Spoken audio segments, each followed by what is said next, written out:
नमस्कार प्यारे बच्चों, कैसे आप लोग। तो मैं हेमंत गोस्वामी आपका स्वागत करता हूं फिर से द हिंदू की आपके सेशन पर।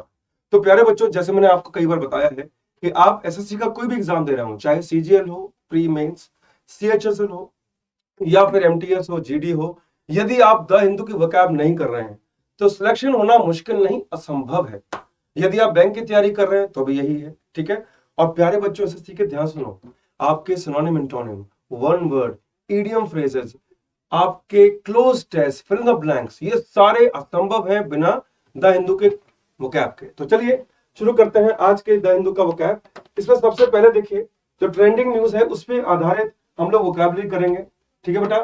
तो आइए शुरू करते हैं आज की क्लास पहले शब्द से। तो पहला शब्द क्या है प्यारे बच्चों? पहला शब्द है एक्सक्रिप्शन।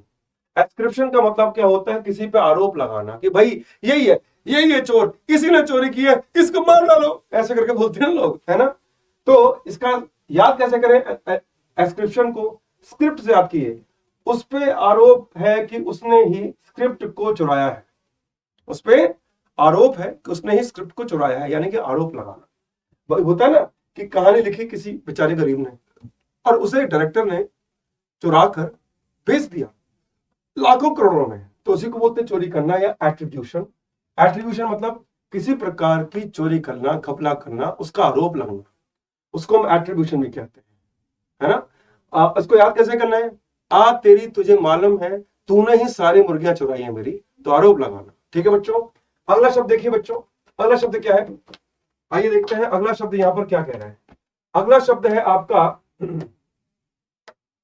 अगला शब्द है प्यारे बच्चों आपका असेंबल। असेंबल मतलब एकत्रित होना।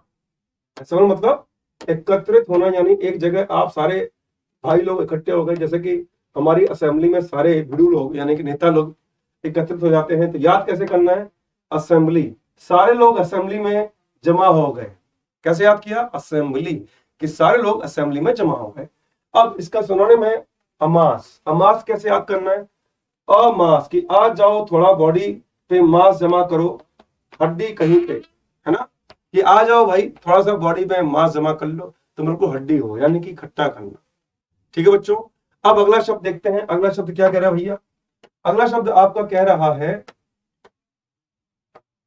एजर्ट, यानी दृढ़ता से कहना, यानी किसी बात को अपनी मजबूती से रखना, है ना। डरपोक नहीं, लुल्ल की तरह नहीं, है ना। ये नहीं कि मुझे ये काम दे दो बाबूजी, ऐसे नहीं, बिल्कुल अधिकार के साथ, सर जी मैंने काम किया है, आपने भी कहा था अच्छा काम किया, सबसे अच्छा काम किया, तो भाई मुझे मेरे पैसे चाहिए, मेरा मेहनताना चाहिए, यानी कि अपनी बात को दम से कहना। अब इसको याद कैसे करना है? अ शर्ट, कि अ शर्ट मेरा है, ये शर्ट मेरा है और मैं इसको लेकर रहूंगा। भाई मान लीजिए आपने अपनी शर्ट दी धोबी को, आप गए लेने वापस एक हफ्ते बाद, तो पता लगा कि वो किसी और के पास चली गई, तो आपने क्या कहा बड़ी दृढ़ता से कि भाई मेरी शर्ट है, मैं इसे लेकर रहूंगा। तो एसर्ट मतलब दृढ़ता से अपनी बात को कहना या फिर एम्फेसाइज करना, किसी बात पे जोर देना। इसका साइज छोटा है, तुम्हें नहीं होगा, फंस जाएगा, तुम्हें फिट नहीं होगा भैया, फंस जाएगा, आप तब से कहते हैं, है ना। जैसे कि अभी जिन लड़कों की, बेचारे सीधे सारे लड़कों की सरकारी नौकरी नहीं लगी, उनको यदि लड़की कहे कि पापा से बात कर लो, तो बेटा हिम्मत नहीं है, पता है पिटाई होगी, उसके पापा मारेंगे, उसके भाई मारेगा, उसका मोहल्ला मारेगा, फिर खुद के पापा मारेंगे। और एक बार सरकारी नौकरी लग गई तो आप क्या कहोगे? सर जी सरकारी नौकरी लग गई है ना। तो बेटा हाँ, जब दम आएगा तो दृढ़ता से बात कह पाओगे। अगला शब्द क्या है प्यारे बच्चों? आइए देखते हैं। अगला शब्द है भैया आपके सामने, वो है असर्टिव, यानी निश्चयात्मक, यानी कि किसी चीज को निश्चय कर लेना कि करना ही। अब याद कैसे करें? सर मैंने निश्चय कर लिया है कि पास हो या फेल, टीवी देखूंगा नहीं, देखूंगा ही, यानी कि कि आपने निश्चय कर लिया, मैंने निश्चय कर लिया कि पास हो या फेल, टीवी तो देखना ही है। अब इसका सिनोनिम है डोमिनरिंग। डोमिनरिंग, कि मान लीजिए मैंने कहा कि डॉग जो है वो मॉर्निंग में सुबह सुबह अच्छे गाने सुनाता है, मुझे देखना है, ठीक है, तो निश्चय कर लिया आप। अगला शब्द क्या है बच्चों? देखते हैं। अगला शब्द आपके सामने है एसेस, यानी आकलन करना, मूल्यांकन करना, एसेस करना। याद कैसे करें? एस एस, कि इस फील्ड में कितने एस हैं आज, आकलन करो जरा। कितने एस मतलब गधे, कि इस फील्ड में कितने गधे हैं जरा आकलन करो। तो एसेस ऐसे याद करना है आकलन के लिए, या फिर मेजर करना, नापना, तोलना, है ना। चलो कि मैं जरा श्योर होके आता हूं कि भाई सही आंका है कि नहीं, सही मेजरमेंट किया है कि नहीं। अगला शब्द देखिए प्यारे बच्चों, अगला है आपके सामने एस्टोनिशमेंट। एस्टोनिशमेंट का मतलब होता है आश्चर्यचकित हो जाना। अब इसे याद कैसे करेंगे बच्चों? कीवर्ड है एस्टोन इस मैन। एस्टोन इस मैन, जब मैं लिलीपुट नामक स्थान पर पहुंचा तो यहाँ के छोटे मैन लोगों को देखकर आश्चर्य में पड़ गए थे। क्या बोला मैंने? एस्टोनिशमेंट कैसे याद किया? कि जब मैं छोटे लिलीपुट में पहुंचा तो वहां पर जो छोटे छोटे लोग थे वो मुझे देख के आश्चर्य में पड़ गए, जैसे यहाँ पर है। तो आप इसे एस्टोनिश को ऐसे याद कर लो कि भाई, आप एस्टोनिशमेंट को ऐसे याद कर लो कि छोटे लोग कैसे आश्चर्य से भैया गुलिवर को देख रहे हैं। आगे बढ़ते हैं बच्चों, अगला क्या है, आगे देखते हैं। अगला है एट्रोसिटी। एट्रोसिटी का मतलब क्या है? अत्याचार करना। अब से याद कैसे करें? एट्रोसिटी कैसे याद करें? मेट्रोसिटी। मेट्रोसिटी में लोग एक दूसरे पर एट्रोसिटी करते हैं, अत्याचार करते हैं। मतलब जितने बड़े शहर होते हैं ना, दर्शन बड़े नाम छोटे, नाम बड़े और दर्शन छोटे, यानी कि वहां पर वायलेंस है, मार काट है। गांव में बेटा प्रेम है, प्यार है, विश्वास है, और शहरों में बार्बरिटी है, यानी कि एक दूसरे पर अत्याचार हो रहा है, एक दूसरे को शोषण करने लगे हुए हैं। उसी को बोलते हैं एट्रोसिटी। ठीक है बच्चों। अगला क्या है? अटेन। अटेन का होता है प्राप्त करना। अब याद कैसे होगा भैया अटेन? अटेन याद करने का तरीका क्या है? 8 आना, यूज उसे 8 आना प्राप्त हुआ, भाई उसे अठन्नी मिली, 8 आना मिला। ठीक है, इसे याद करो, अचीव करना है ना। आइए चलते हैं अगले शब्द पर कि अगला शब्द क्या कहता है। ठीक है बच्चों, अगला है एट्रीब्यूट। इसका मतलब क्या है? गुण। एट्रीब्यूट मतलब गुण। ओ तेरी, देखो एट्रीब्यूट कैसे याद करना है? ओ तेरी बूट। ओ तेरी बूट, कि ओ तेरी बूट में ऐसा क्या क्वालिटी है जो तू हमेशा इसे पहनकर चलती है। कैसे याद किया एट्रीब्यूट को? ओ तेरी बूट में ऐसी क्या खासियत है, ऐसा क्या मूल्य है कि इसे तू हमेशा पहन के रहती है, ऐसा क्या गुण है। अब इसको याद कैसे करें? कैरेक्टरिस्टिक या क्वालिटी। ठीक है जी। तो बूट में भैया क्या ऐसी क्वालिटी तुम हमेशा पहन के रहती है, गुण क्या है। चलिए अगला शब्द क्या है बच्चों, देखते हैं। अगला आपका है ऑगस्ट, यानी कि गरिमापूर्ण, यानी कि भव्य, शानदार, आलीशान, उसको बोलते हैं ऑगस्ट। अब याद कैसे करेंगे बेटा? याद करने का तरीका क्या है? आइए देखते हैं। अगस्त। अगस्त मंथ भारतीयों के लिए गर्मा का मंथ है, क्योंकि इसी मंथ में इंडिया आजाद हुआ। कैसे याद किया? अगस्त को कैसे याद किया? अगस्त मतलब कि अगस्त मंथ भारत के लिए बहुत गर्वपूर्ण है, बहुत भव्य है, बहुत शानदार है, क्योंकि उसी वर्ष, उसी महीने हमने आजादी प्राप्त की थी। ठीक है, इसका सिनोनिम है मैजेस्टिक या डिग्निफाइड। मजे, इसको याद कैसे करना है? मजे, कि और 15 अगस्त को हम मजे से सेलिब्रेट करते हैं। तो मजेस्टिक यानी कि सेलिब्रेट करना, या फिर इसको भव्य बनाना। आइए बढ़ते हैं बच्चों, अगला। अगला क्या है, आइए देखते हैं। अगला है प्यारे बच्चों आपके सामने, अब हम करेंगे प्रैक्टिस, जिसका आप सबको होता है इंतजार, जैसे मैं करता हूं इंतजार। तो प्यारे बच्चों दिल थाम के बैठिए और देखिए कुछ और वर्ड्स, वो क्या के शब्द। ठीक है जी। तो अगला शब्द क्या है प्यारे बच्चों, देखते हैं, ध्यान रख देते हैं। चलो, आपका आज का शब्द है डिसर्न। डिसर्न एक वर्ब है। इसका मतलब, इसका सिनोनिम इंटोनिम दोनों वर्ब होने वाले हैं, जिसका मतलब है अंतर पहचानना, टू डिफरेंशिएट बिटवीन टू और मोर थिंग्स, कि दो या दो से अधिक चीजों में अंतर पहचानना। सिनोनिम क्या है? पर्यायवाची क्या है? Differentiate, discriminate, distinguish. ठीक है। अब इंटोनिम क्या है? टू इग्नोर, यानी नजरअंदाज कर देना, अनअवेयर यानी कि अनजान होना, या ओवरलुक मतलब ध्यान ना देना। ठीक है। अब एग्जाम्पल क्या है? Because of the fog I was barely able to discern the landing strip, कि भी एक पायलट है, वो उड़ा रहा है जहाज, अब उसे लैंड करना है जहाज, मगर वो धुंध यानी फॉग की वजह से जो लैंडिंग की पट्टी है, स्ट्रिप है, उससे पहचान नहीं पाया कि कहां पर है। ठीक है बेटा। तो यहां पर कंफ्यूजन को ही कहते हैं आपके डिसर्न। ठीक है बच्चों, चलिए आगे बढ़ते हैं, अगले शब्द में चलते हैं। अगला शब्द क्या कह रहा है भैया? अगला शब्द कह रहा है,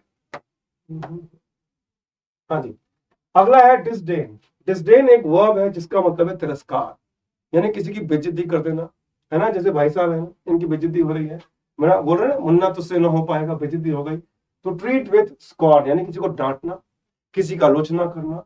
टू रिजेक्ट यानी कि किसी को रिजेक्ट कर देना, या अनवर्दी बताना, भाई तेरे कोई औकात नहीं, चल यहाँ से निकल, यहाँ से, ऐसे करते हैं ना गरीब लोगों के साथ, गलत करते हैं। सिनोनिम है एरोगेंट यानी घमंडी, या हॉटी, वो वाला हॉटी हॉटी नहीं, हॉटी मतलब कि आप किसी को ज्यादा रिजेक्ट कर रहे हैं, यहाँ पर बॉसी, चलो यहाँ से उठो, ये करो, है ना, यहाँ से जाओ, ये साफ करो, ऐसे बॉसी। या फिर इंसोलेंट, यानी कि आप किसी की इज्जत नहीं करते। या फिर लॉर्डली, लॉर्डली मतलब हाँ भाई लाड साहब आ रहे हैं, सब मेरी सुनो, है ना। अगला इंटेंस डिसलाइक, यानी बिल्कुल नफरत करना। एंटोनिम क्या है? फेवर यानी पसंद करना, एडमायरेशन यानी कि सराहना करना या रिस्पेक्ट करना। Rohit is not a to do manual labour, कि रोहित मैनुअल लेबर करने को तैयार नहीं था। He disdain the idea of becoming a cotton picker, उसको इस आइडिया से नफरत थी, तिरस्कार था कि वो एक कॉटन का मजदूर बनेगा, जो कॉटन तोड़ते हैं ना, कॉटन। चलिए आगे बढ़ते हैं बेटा, अगला शब्द क्या है देखते हैं। आपका अगला शब्द है डिस्पैरिटी। ये एक नाउन है जिसका मतलब है असमानता। असमानता कैसे? देख लीजिए, कुछ लोगों को बेटा पहले भागने को मिला, जिनके पास पैसा है, जिनके पास जुगाड़ है, वो पहले भाग लिए रेस में। और जिनके पास कोई भी वो नहीं है, जुगाड़ नहीं है, पैसा नहीं है, जो अपने टैलेंट के दम पर है, वो पीछे रह जाते हैं। इसी को बोलते हैं डिस्पैरिटी, असमानता। ठीक है, अब कैसे आया? The condition of fact of being unequal in age, rank और डिग्री, कि आप यदि रैंक में अलग अलग है, या फिर डिग्री में अलग अलग है, या उम्र में अलग अलग है, इसे भी डिस्पैरिटी कहते हैं। सिनोनिम है इनइक्वालिटी, या फिर डिससिमिलैरिटी या वेरिएशन, यानी विभिन्नताएं होना है। एंटोनिम क्या है? सिमिलैरिटी यानी एक जैसा होना, या रिजेम्बलेंस यानी कि एक दूसरे की कॉपी है, या फिर अलाइकनेस यानी जैसे कि दोनों भाई अलाइकनेस में, मतलब दोनों को एक ही तरह खाना पसंद है, एक ही तरह कपड़े पसंद है, एक ही तरह के मूवीज पसंद है, एक तरह की लड़कियां। नहीं नहीं, फिर तो एक ही से शादी करोगे ना, गौड़ हो जाएगी भाई, ना ना। एग्जाम्पल देखिए, the couple got married even there was a great disparity in their ages, कि जो जोड़ा है, लव बड़ा लव बर्ड्स हैं, उनकी शादी हो गई, इस तथ्य के बावजूद कि दोनों में उम्र का काफी अंतर है भाई।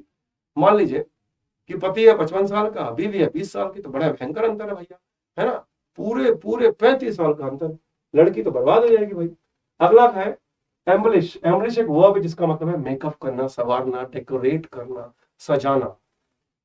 डेकोरेट ब्यूटीफुल विद ओरिएंटेशन, यानी कि जैसे कि आप शादी ब्याह के लिए पूरा घर सजाते हैं, दिवाली पर सजाते हैं, है ना, पार्टी के लिए सजाते हैं, उसे डेकोरेट करना। सिनोनिम है डेक। गार्निश, गार्निश क्या होता है? ये खाना बन जाता है ना, ऊपर से आप लोग धनिया वगैरह डालते हो, अलग से सॉसेस डालते हो ताकि और अच्छा बने। कॉफी आप पीते हो खिचड़ी जाकर, तो कैसे वो शेप में बनाई जाती है ताकि और ज्यादा अच्छा लगे देखने में। या फर्निश करना, जैसे कि कोई, जैसे कि आपने कारपेंटर ने कोई मूर्ति लकड़ी की कोई मेज बनाई और उसको आखिरी रूप दे रहा है, फर्निश कर रहा है, चमका रहा है। एंटोनिम है एब्रीविएट, यानी चीजों को खराब करना, कंप्रेस करना, या अगलीफाई करना, मतलब बिगाड़ देना। Example, he would embellish his narrative stories about famous people, कि वो फेमस लोगों की कहानी है ना, उसको सजा धजा के पेश करता है। ठीक है, अगला शब्द क्या है बच्चों, आइए देखते हैं। आपका अगला शब्द है डिस्पैरेज। ये एक एडजेक्टिव है जिसका मतलब है किसी को अपमानित करना, इंसल्ट करना। जैसे कि आपने सुना होगा गॉर्डन नाम से, ये जब, ये बहुत फेमस शेफ है बेटा, और ये जब किसी की बेइज्जती करते हैं तो बड़ा आदमी को इतना जिल्लत करते हैं ये, कि बंदा भाई साहब शीशे के सामने 1-2 महीने शक्ल नहीं देख पाता। ठीक है, अब इसके सिनोनिम क्या है? एडजेक्टिव है, इसका मतलब डिस्पैरेज का सिनोनिम इंटोनिम, दोनों एडजेक्टिव होने वाला है। इसका मतलब है अपमानित करना। To degrade, to speak of someone, कि किसी की बुराई करना, कि भाई तुमसे ना हो पाएगा, तुम बड़े बेशरम हो, तुमसे कुछ नहीं होगा, तुम नाकाबिल हो, इस तरह से बात करना। सिनोनिम है बिलिटल, यानी किसी को छोटा करके आंकना, या डिक्राई करना यानी बुराई करना, डेप्रिकेट करना मतलब कि हीन भावना से देखना, या फिर डिसऑनर करना मतलब बेइज्जती करना। एंटोनिम क्या है? प्रेज करना यानी सराहना करना, ग्लोरीफाई करना, भाई वो तो बड़ा अच्छा पढ़ाना है। अब जैसे मैं हूं, मैं देखूं नहीं यार, मैं तो टीचर अच्छा हूं, वो भी अच्छा है, तो किसी की बड़ाई करना। एग्जाम्पल क्या है? His desperate remark about the boss caused committee to give the job to another person, कि एक मूर्खानंद हो गए, उसने अपने बॉस के प्रति कुछ गंदे कमेंट कर दिए और कमेटी ने कहा निकालो इसको। चलिए, तो ये तो हो गया डेस्परेट। अब देखते हैं, कुछ प्रैक्टिस कर लेते हैं बच्चों। केवल मैं 2 सवाल लेके आया हूं। स्ट्रेंथली, इसका सिनोनिम क्या होगा? आपके पास ऑप्शन है 4, एडमेंट, फॉली, पिटिएबल और स्कल्किंग। अब इसको हम कैसे काउंट करेंगे कि क्या इसका सिनोनिम है? तो प्यारे बच्चों, इसका आंसर आप सोच लीजिए। आपके पास 5 सेकंड है। 1, 2, 3, 4, 5। आ गया दिमाग में? देख लें हम लोग, तो आंसर देख लीजिए बेटा। आंसर है इसका स्टेल्थली मतलब छुपकर, यानी कि आप जासूसी कर रहे हैं कि आपकी महिला मित्र किसी से अन्य से बात तो नहीं कर रही, क्या कर रही है, क्या हो रहा है, जासूसी का, उसे बोलते हैं स्टेल्थली, जिसका सिनोनिम है स्कल्किंग। ठीक है, तो इसको जोड़ दीजिए इस फोटो से कि ये किस तरह से हाइड करता है चीजों को। अब सिनोनिम क्या है स्टेल्थली का? स्लोली, विदाउट बीइंग नोटिस, कि बिना किसी की नजर में आए। एडमेंट का मतलब क्या है बच्चों? एडमेंट होता है रिफ्यूजिंग टू बी इन्फ्लुएंस्ड और टू चेंज वंस माइंड, कि आप जिद्दी हैं, जिद्दी को एडमेंट कहते हैं कि आप बदलने को तैयार नहीं है। फॉली मतलब कि आप मूर्ख हैं, ना समझ हैं। और पिटीबल मतलब क्या होता है? डिजर्विंग और अराउजिंग पिटी, यानी पुअर, यानी कि आप पे दया करते हैं। तो प्यारे बच्चों, आप लोगों को क्लास कैसी लग रही है ये पक्का बताइए, क्योंकि ये एग्जामपुर, एसएससी एग्जामपुर आपके लिए लेके आया है, और हम टीम लेके आई है आपके लिए वोकैब। क्योंकि मैंने जैसे कहा कि आप यदि प्री की तैयारी कर रहे हैं तो कम से कम 12 नंबर प्री के वोकैब पे आधारित है, द हिंदू, केवल द हिंदू। और मेंस की तैयारी कर रहे हैं तो कम से कम 25 नंबर हैं जिसका अंतर वोकैब करता है। तो आज के इतना काफी है। तो वीडियो को लाइक करना मत भूलिएगा, दोस्तों को शेयर करना मत भूलिएगा। और हाँ, एक रिक्वेस्ट है आप लोगों से कि क्लास खत्म होने के बाद वीडियो में कमेंट पक्का करिएगा क्लास कैसी लगी आपको, और आप वोकैब में और क्या मुझसे चाहते हैं। बाय बाय, टेक केयर, जय हिंद, वंदे मातरम।